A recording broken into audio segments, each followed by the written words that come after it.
halls of Versailles, where mirrors reflected infinite splendor, and every surface gleamed with gold, a darker reflection haunted the throne of France. Louis XV, great-grandson of the Sun King, would earn a title that no amount of royal pageantry could wash away: the Libertine King. His reign, spanning nearly 6 decades from 1715 to 1774, would become synonymous not with military glory or enlightened reform, but with sexual excess that shocked even the permissive standards of 18th-century aristocracy.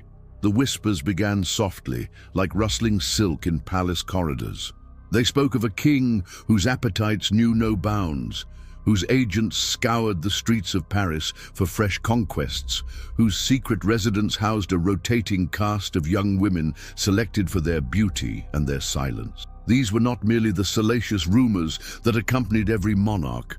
They were systematic, documented, and increasingly public scandals that would help topple an entire system of government. What makes Louis XV's story particularly disturbing is not simply the scale of his sexual pursuits, but the machinery of exploitation that supported them. This was not a tale of royal romance or even simple adultery. It was an institutionalized system that commodified women, corrupted governance, and ultimately contributed to the revolutionary fervor that would claim his grandson's head at the guillotine. The practices we examine tonight were not just personal failings.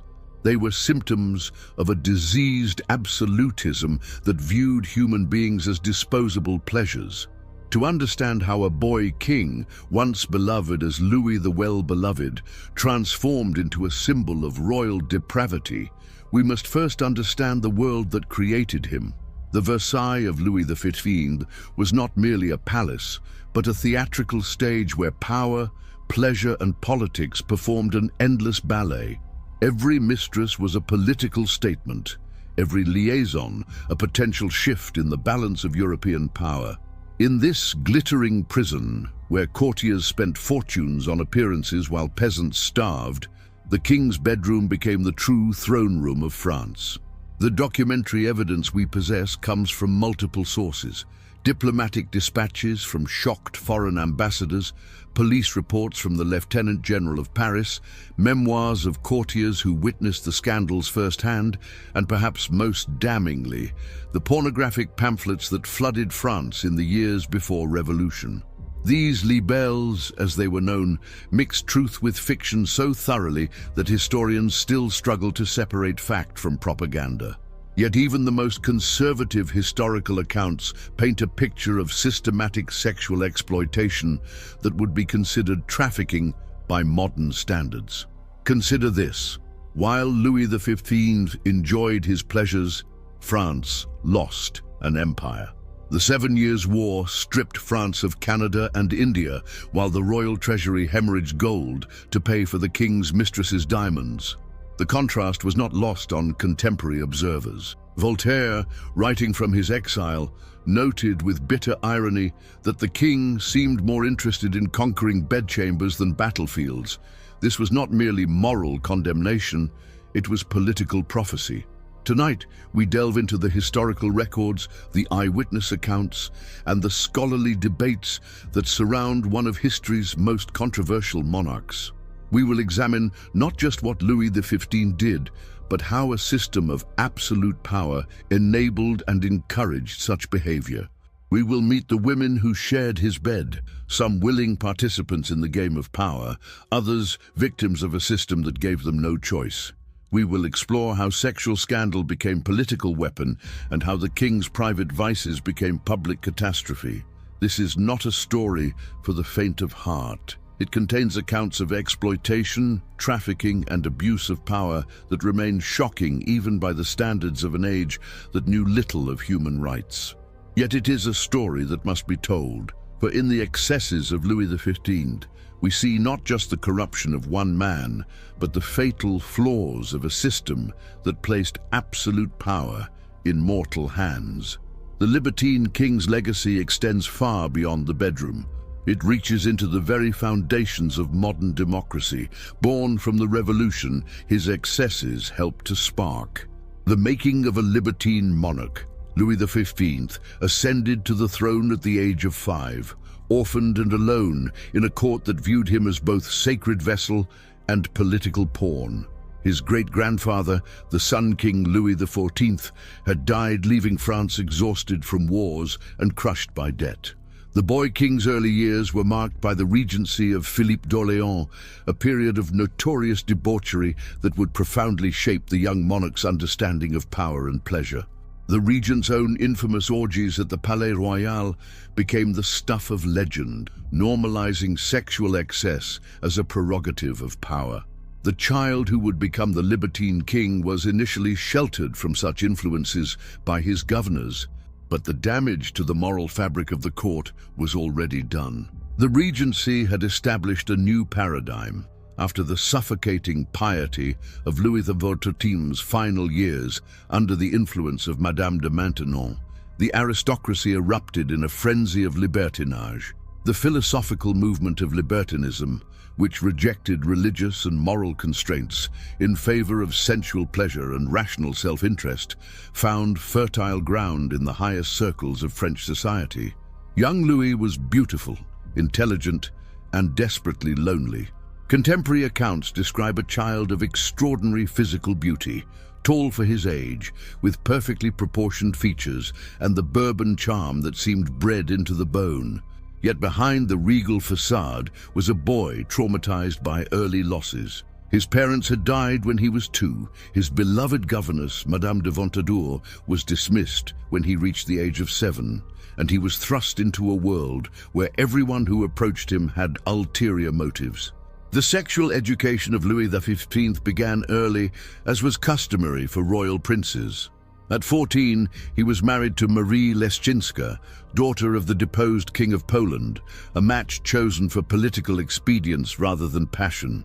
The marriage was consummated when Louis was 15 and Marie 22, and initially the young king seemed devoted to his wife. They would have 10 children together in 10 years, but the constant pregnancies took their toll on the queen's health and appearance. By the time she was 35, Marie looked decades older, exhausted by childbearing and increasingly pious, withdrawing from the conjugal bed that had become for her a source of duty rather than pleasure.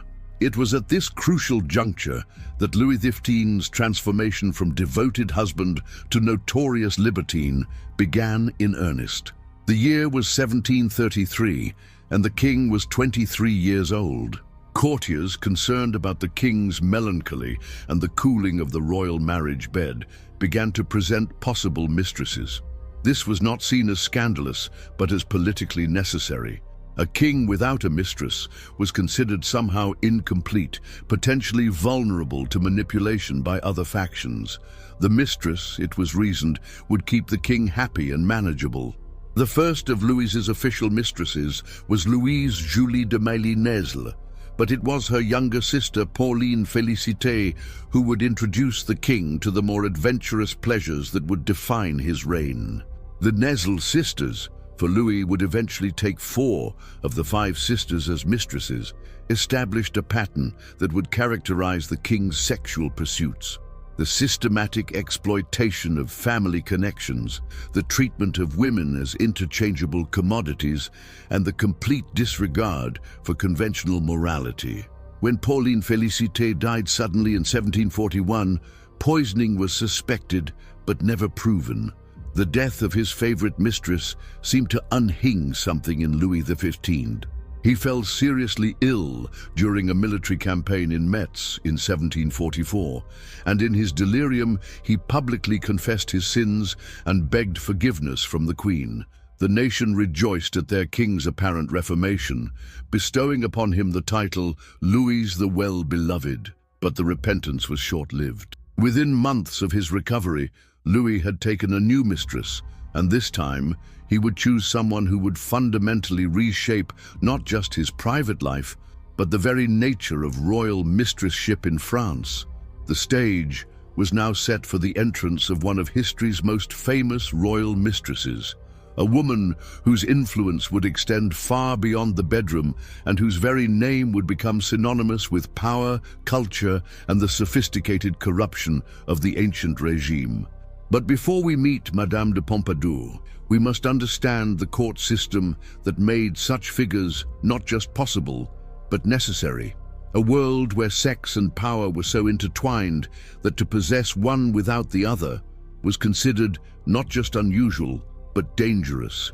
The Pompadour system, sex as statecraft, Jeanne Antoinette Poisson, who would become the Marquise de Pompadour, entered Louis XV's bed in 1745 and would remain the architect of his private life until her death in 1764.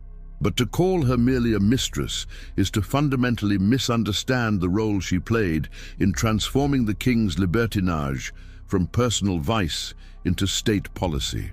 Pompadour created what historians now call the system, a carefully orchestrated apparatus that managed the king's sexual appetites while maintaining her own political power long after their physical relationship had ended.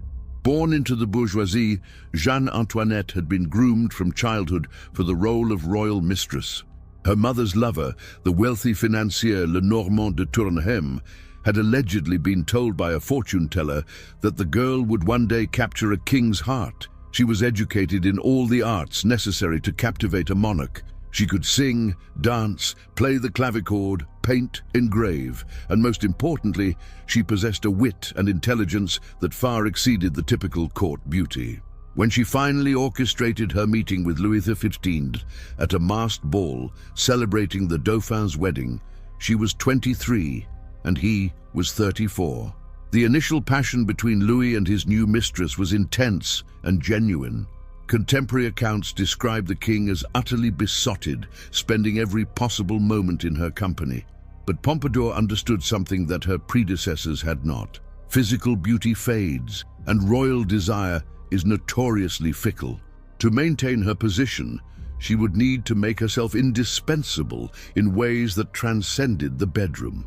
Within 2 years of becoming the official mistress, she had largely ceased to be the king's sexual partner.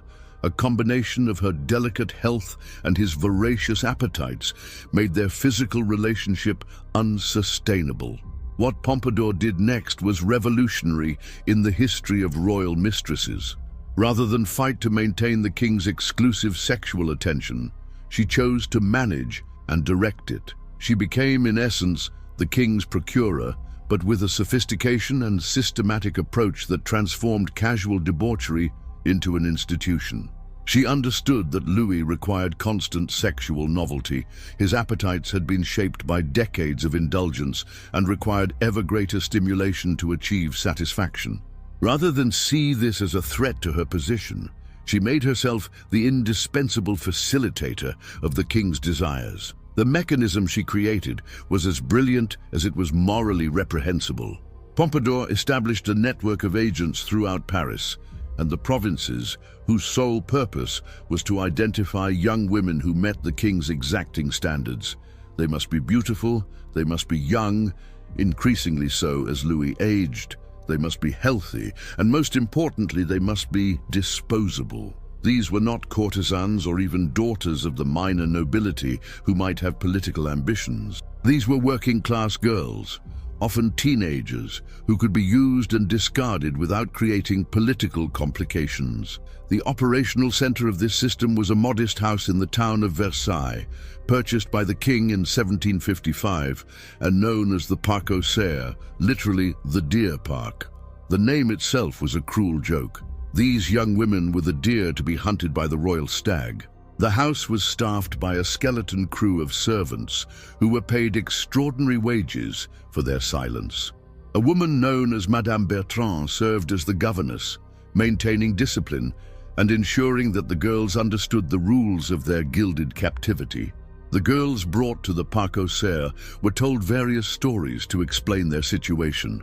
Some were informed they would be serving a wealthy Polish nobleman the king would visit in disguise. Others were told they were being trained for positions at court. Many were purchased outright from their families, who were either desperate for money or dazzled by the prospect of royal favor. The prices paid were substantial. Records indicate sums ranging from 10,000 to 50,000 livres, enormous amounts that could transform a working-class family's fortunes overnight. Once installed in the Parc aux Cerfs, the girls lived in a strange limbo. They were well-fed, elegantly dressed, and given basic education in reading, writing, and the social graces. They were also regularly examined by royal physicians to ensure they were free from disease. Venereal disease was the terror of the age, and Louis was obsessively concerned with his health. When the king visited, usually 2 or 3 times a week, the chosen girl would be prepared like a sacrifice on an altar, bathed, perfumed, dressed in fine lingerie, and instructed in exactly how to please their mysterious benefactor. The scale of this operation remains a matter of historical debate. Contemporary pamphleteers claimed that hundreds of girls passed through the Parc aux Cerfs during its years of operation. More conservative historians suggest the number was closer to 30 or 40. What is not disputed is that the system existed, that it was funded by the royal treasury at enormous expense, and that it represented a level of organized sexual exploitation that shocked even the permissive standards of 18th century France. The records that survive, primarily in the French National Archives, paint a picture of industrial-scale debauchery managed with bureaucratic efficiency, the economics of royal lust. The financial cost of Louis XV's sexual appetites was staggering, and in an age when France teetered perpetually on the edge of bankruptcy, these expenses became a matter of state concern. The Parc aux Cerfs alone cost the treasury an estimated 100,000 livres per year to maintain, a sum that could have paid the annual wages of over 200 skilled artisans. But this was merely the tip of the iceberg. The true cost of the king's libertinage must be measured not just in the direct expenses of procurement and maintenance, but in the vast network of pensions, gifts, and hush money that kept the system functioning. Each girl who entered the Parc aux Cerfs represented a complex financial transaction. First came the acquisition cost, the payment to the family or to the procurers who identified suitable candidates. Then came the maintenance, clothing, food, servants, education, and medical care. When a girl's tenure ended, either because the king tired of her, she became pregnant, or she grew too old for his tastes, she required compensation for her silence.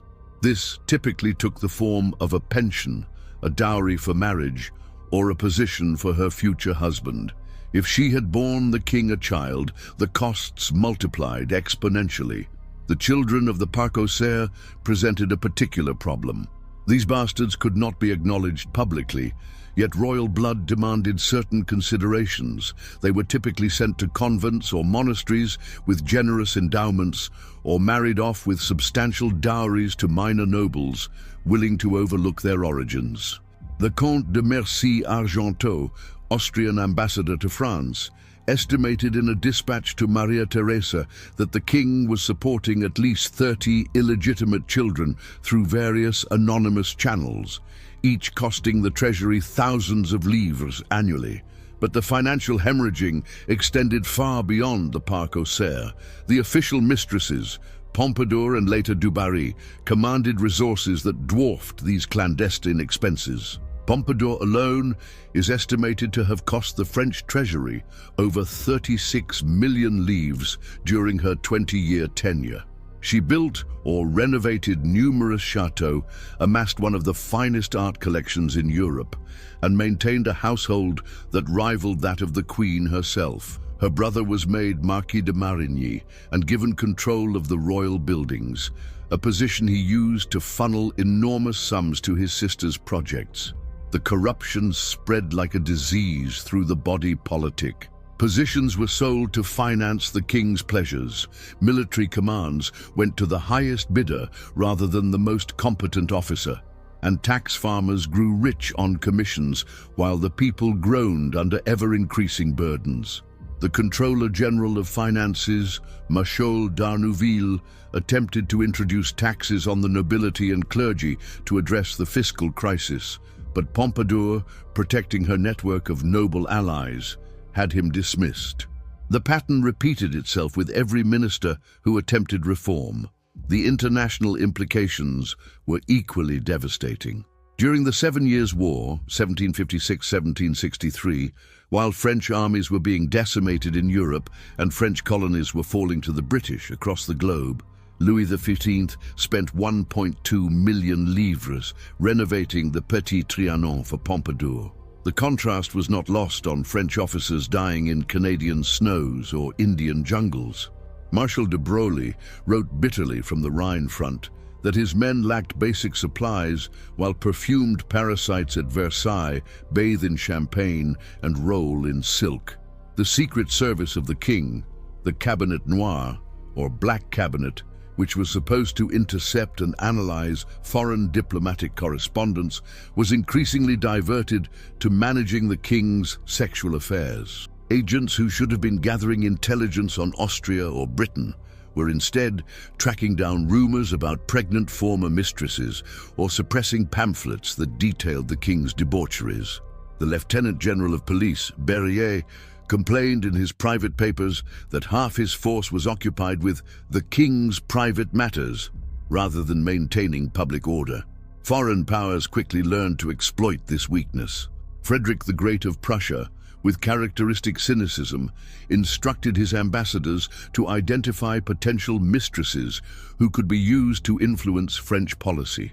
The British Foreign Office maintained detailed files on every woman who entered the king's bed, analyzing their political connections and potential vulnerabilities.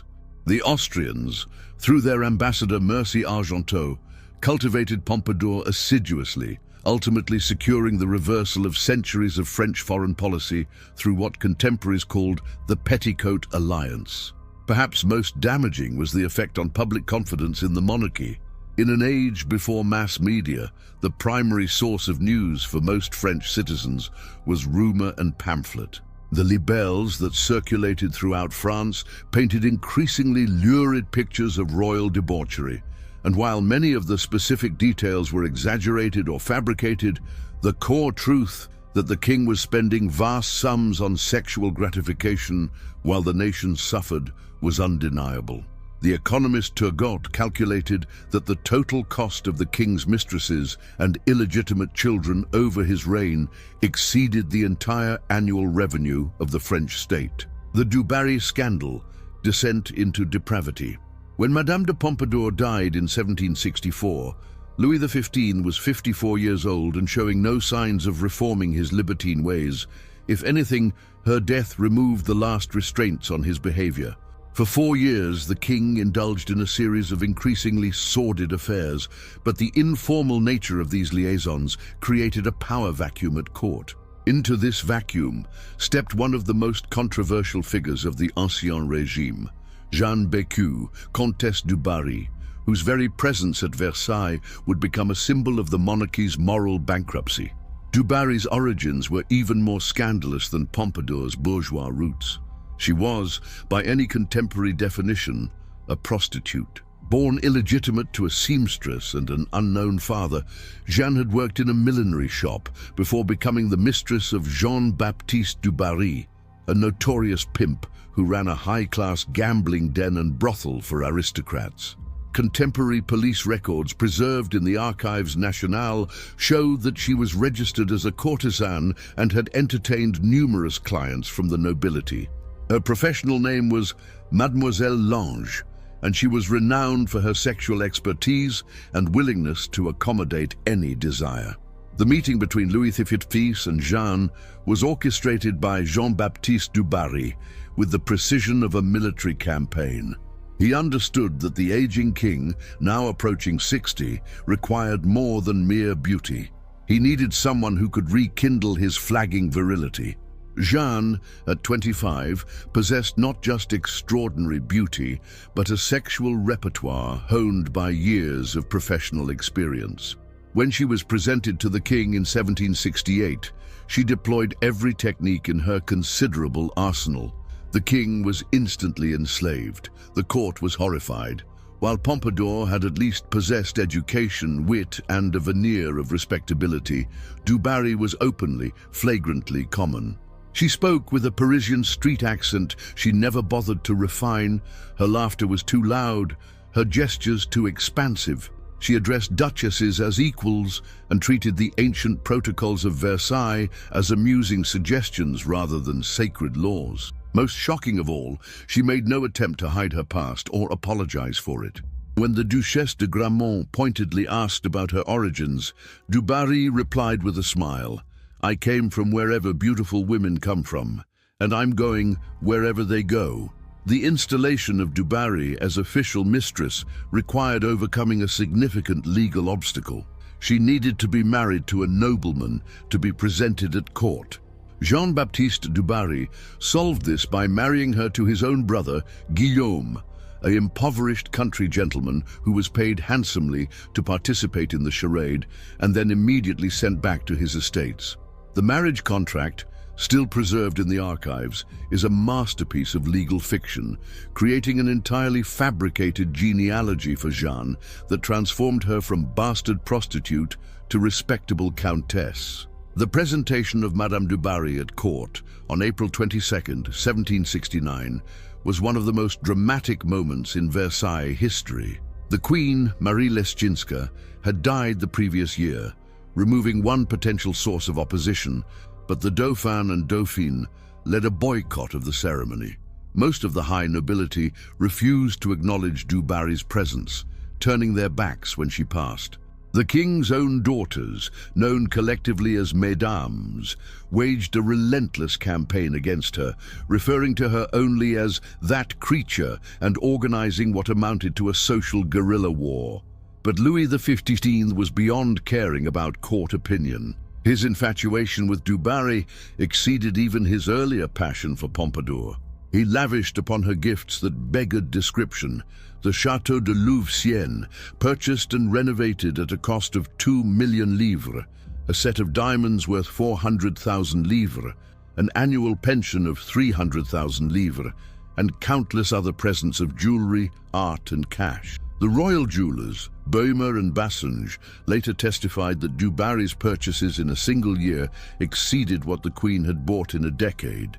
More disturbing than the financial extravagance was the nature of the relationship itself. Du Barry introduced the aging king to sexual practices that scandalized even the libertine court. Reports from foreign ambassadors, particularly the Spanish and Austrian envoys who had access to court gossip, describe orgies at Louveciennes that involved multiple participants, elaborate role-playing scenarios, and the use of various mechanical devices imported from Italy. The Duc de Croix, in his memoirs, hints at scenes that would make Tiberius blush, referring to the famously depraved Roman emperor. The Parc aux Cerfs, which had at least maintained a facade of discretion under Pompadour's management, became, under du Barry's influence, something approaching a brothel. The pretense that the girls didn't know their visitor's identity was abandoned. They were now explicitly told they were servicing the king and were encouraged to compete for his favors. Du Barry would sometimes participate in these encounters, directing the proceedings like a madam managing her establishment. The Marquis de Sade, who knew du Barry personally, later claimed that some of his literary scenarios were inspired by stories she had told him about the king's preferences. The political consequences were catastrophic. The new Controller General of Finances, Abbé Terray, was a creature of du Barry's who owed his position to her influence. His financial policies, designed primarily to maintain the flow of funds to the royal mistress, pushed France closer to bankruptcy. The Parlement of Paris, the closest thing France had to a check on royal power, was dismissed when it protested the fiscal abuses. Foreign policy became a joke. Du Barry openly sold her influence to the highest bidder, and diplomatic appointments were made based on the size of the bribe rather than competence or experience. The shadow network, procurement and trafficking, behind the glittering facade of royal mistresses and the semi-official establishment of the Parc aux Cerfs, lay a darker reality.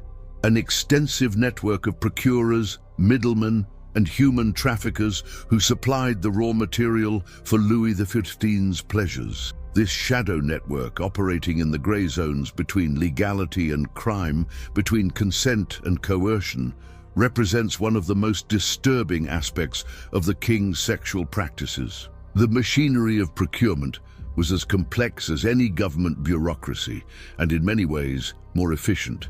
At the apex of this network sat a figure known in police records only as Le Bel, the king's premier valet de chambre and most trusted servant. Dominique Guillaume Le Bel was more than a servant. He was the king's primary procurer, the man responsible for ensuring a steady supply of fresh faces and bodies. His apartments in Versailles served as a kind of clearinghouse where potential candidates were evaluated, processed, and prepared for royal consumption. Lebel maintained detailed records, rating women on various attributes: beauty, compliance, discretion, and particular skills. These records, partially preserved in the archives secrets, read like a livestock inventory. Beneath Lebel operated a network of scouts throughout Paris and the provinces. These were often women, former prostitutes, midwives, seamstresses, who had access to young girls from poor families. They received regular payments from the royal treasury, disguised as pensions for various fictional services. Madame Gourdon, who ran one of Paris's most exclusive brothels, was a regular supplier.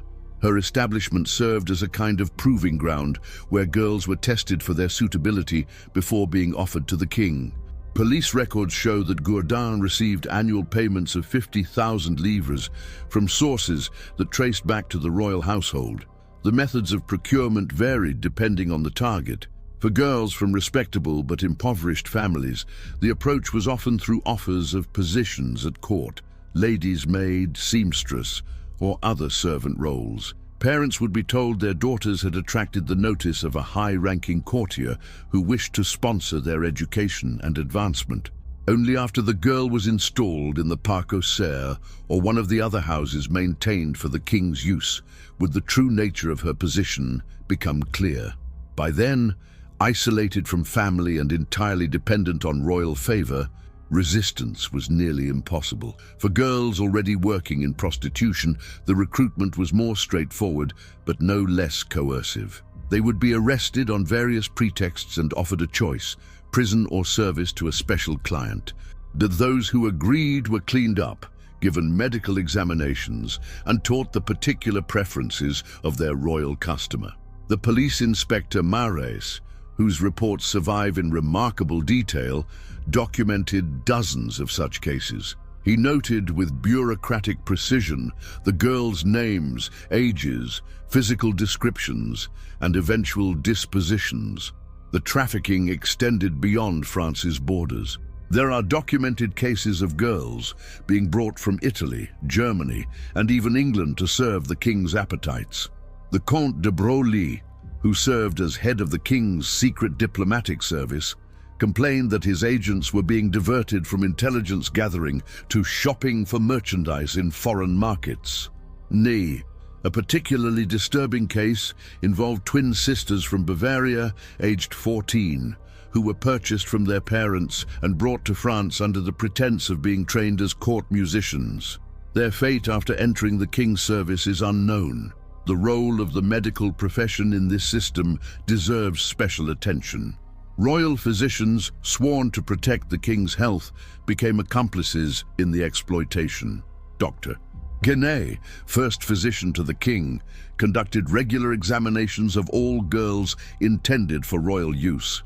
His medical notes, preserved in the Bibliothèque Nationale, reveal a cold, clinical approach to human trafficking. Girls were tested for virginity, examined for signs of disease, and evaluated for their likelihood of becoming pregnant. Those who passed were certified like produce being approved for market. The psychological manipulation employed was sophisticated and systematic. Girls were isolated from outside contact, made entirely dependent on their handlers for food, clothing, and shelter. They were told that their families had sold them, that they had no alternatives, that resistance would result in imprisonment or worse. Some were drugged with opiates to make them more compliant. The Swiss guard officer Baron de Besenval, in his memoirs, describes finding a girl who had attempted suicide rather than submit to the king's advances. She was quietly removed and replaced, her fate unrecorded. The numbers involved remained disputed. Revolutionary prosecutors claimed that thousands of girls had passed through the king's hands during his reign. Royalist historians counted that the number was in the dozens. Modern scholarship, based on financial records and demographic analysis, suggests a middle ground. Probably hundreds of women and girls were procured for the king over the course of his reign, with the parc representing only the most formal and visible part of the system. Each represented a human tragedy, a life derailed for royal pleasure. The complicity required to maintain this system extended throughout French society. Priests who should have protested remained silent, bought off with benefices and appointments. Magistrates who should have investigated looked the other way, understanding that curiosity about the king's private affairs was a career-ending mistake. Even parents faced with poverty and the promise of royal gold sold their daughters into gilded slavery. The corruption was total, a cancer that metastasized through every institution meant to protect the vulnerable. The children of shadows, royal bastards, and their fates. The inevitable consequence of Louis XV's systematic debauchery was a shadow population of illegitimate children scattered across France like guilty secrets. These children, bearing royal blood but denied royal recognition, represent one of the most tragic aspects of the king's sexual practices. Their stories, pieced together from baptismal records, convent archives, and revolutionary investigations, reveal the human cost of royal libertinage. Each child was a living reminder of a system that treated human beings as disposable pleasures, their lives shaped forever by the circumstances of their conception. The exact number of Louis XV's illegitimate children will never be known. Official records acknowledge only those born to recognized mistresses like Pompadour, who had miscarriages but no living children with the king, and the Mélinel sisters. But the children of the parc and other casual liaisons existed in a legal and social limbo. Revolutionary investigators claim to have identified over 50 bastards of the late king, though this number was likely inflated for propaganda purposes. Modern historians generally accept that Louis fathered at least 30 illegitimate children who survived to adulthood. The fate of these children varied dramatically depending on their mother's status and the king's mood at the time of their birth. Those born to noble mistresses might receive titles, pensions, and positions at court. Charles de Ventimille, son of Pauline Félicité de Nesle, was acknowledged privately, if not publicly, and received a military commission and substantial estates. But he died at 27 under mysterious circumstances, possibly poisoned by rivals who feared his potential claim to influence. His death certificate, preserved in parish records, lists the cause as sudden fever, a common euphemism for poisoning. The children born to the girls of the parc faced a much grimmer fate. Immediately after birth, they were taken from their mothers and placed with wet nurses in the countryside. The mothers, having served their purpose, were dismissed with a pension and strict orders never to attempt contact with their children. Many of these women, traumatized and cast adrift, ended up in convents, madhouses, or back in prostitution. The police archives contain heartbreaking letters from mothers attempting to learn the fate of their children, all unanswered. The boys were typically placed in military schools or seminaries, given false identities and modest pensions. The Abbé de Bourbon, who claimed to be Louis XV's son by a chambermaid, spent his life in obscure parishes, forever barred from advancement in the church hierarchy. His letters to various ministers, begging for recognition or at least increased financial support, paint a picture of bitter frustration and wasted potential. He died in 1790, just as the revolution was sweeping away the world that had rejected him. The girls faced even more limited options. Most were placed in convents as perpetual boarders, neither nuns nor free women. The convent of the Assumption in Paris housed at least 6 daughters of Louis XV, according to